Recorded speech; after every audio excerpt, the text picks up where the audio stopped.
If there's one thing I'm all about, it's my creature comforts. No, seriously, on any given day, you will likely find me under a heated blanket with a cup of coffee, snuggled up in bed with a nice warm cat or two. And last week, I had the opportunity to play a game that captured that emotion called Creature Comforts. I played this game with 3 incredible humans, and this week I want to walk you through the rules. That way, you never even have to pick up the rulebook. So, in Creature Comforts, you're going to be playing a forest critter family working to make your den as snug and cozy as possible for the winter months that are coming. On the table, you'll need to set up the game board. To start, set the river dial to a random rotation and then shuffle up each season and stack them on top of each other in season order. Then flip them face up.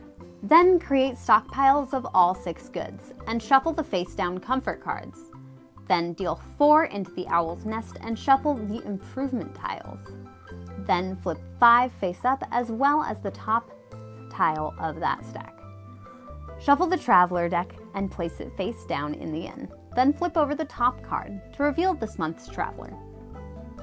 A starting player then takes the early bird token and they are given the 4 village dice. In front of each player will sit their home board along with 4 workers, 4 cottages, and 2 family dice. The game will take place over several rounds, known as months. In each month, there are 5 total phases. The first one is the family dice phase. During this phase, each player will take their 2 family dice and roll them. They're then locked down for this month. Then, simultaneously, each player will send out their 4 workers to various locations on the board, pushing their luck. Workers from different families can occupy the same spot, but only one from each family. Once all players have locked in their locations on the board, the early bird takes the 4 village dice and rolls them. They are then placed onto the hilltop and their values are locked in. All of the players will be using these dice on their turn. Starting with the early bird, players will take turns assigning their dice to the workers that are placed in the various locations. They use their family dice as well as the 4 village dice. Assign these dice to your various workers during your player turn.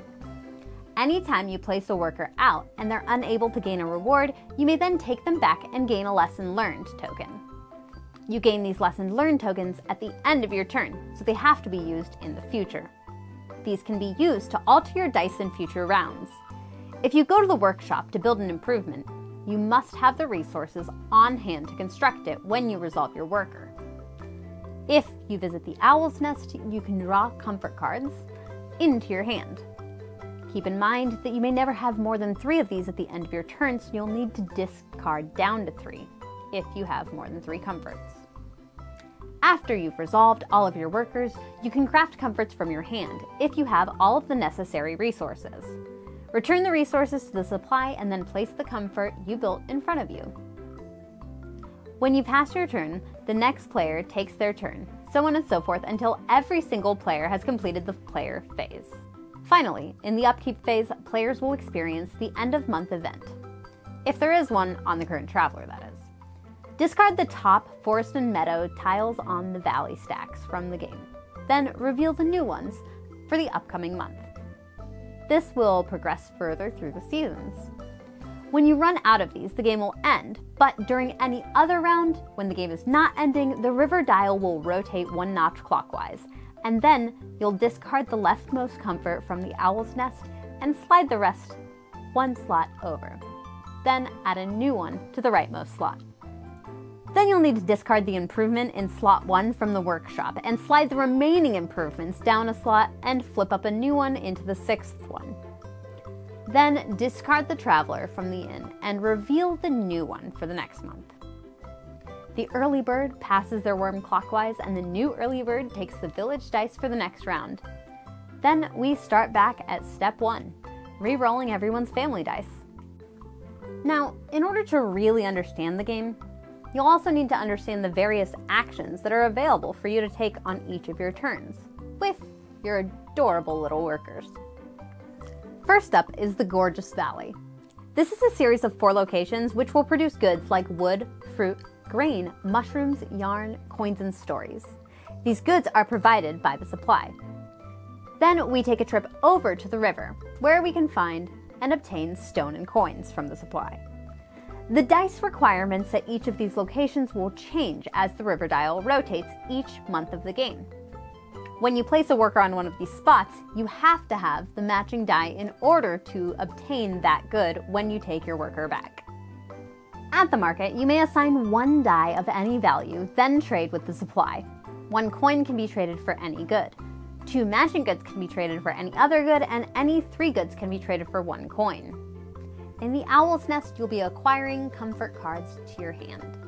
You can assign any 1 die of any value for 1 visible card of your choice, or you can assign 1 die, then draw 1 or 2 comfort cards blindly from the deck, depending on its assigned dice value displayed. These are replaced with a new card when taken. You can also choose to go to the inn, where you can trade goods with a traveler who's leaving town soon, so you'll only be allowed to visit them for this month. And last, we have the workshop. The die you assign here determines how high up the ladder you can climb. You can build any improvement up to and below the value of the die that you use. Improvements can provide new locations and give you an advantage during the game, or help you with some endgame scoring.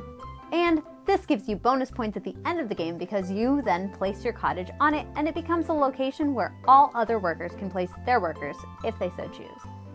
After the last valley tiles have been discarded, it's time to add up points from all of the players' creature comforts, improvements, cottage spaces, and finally leftover resources. The player with the highest score at the end of the game will be the winner, and in the event of a tie, all tied players will win because the more comfortable you are, the better. And it's always better to win with somebody else than to win alone when it comes to comfort. Thanks so much for watching my video. Tell us in the comments below what your favorite creature comfort is. Be bold, play games, be you. Happy gaming! The end was by far the best, and we did it in like 7 minutes.